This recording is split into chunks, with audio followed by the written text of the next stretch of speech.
Bentrokan terjadi antara warga dan oknum mahasiswa di depan kampus UNM Pinisi Jalan AP Petarani, Kota Makassar, pada Selasa, 2 Mei 2023, sekitar pukul 20.19 WITA. Pantauan Fajar, Co. ID di lokasi, aksi saling serang tersebut buntut dari penutupan jalan yang dilakukan oleh para demonstran. Terlihat, puluhan masyarakat pengguna jalan yang merasa resah atas penutupan jalan tersebut memukul mundur oknum pengunjuk rasa ke dalam kampus UNM. Baik batu maupun bom molotov terlihat jelas beterbangan saling balas-membalas.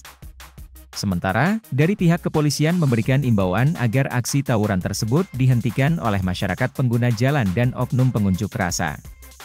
Sebelumnya ratusan mahasiswa tersebut saling bergantian menyampaikan aspirasinya menyoroti pendidikan yang semakin mahal setiap tahunnya.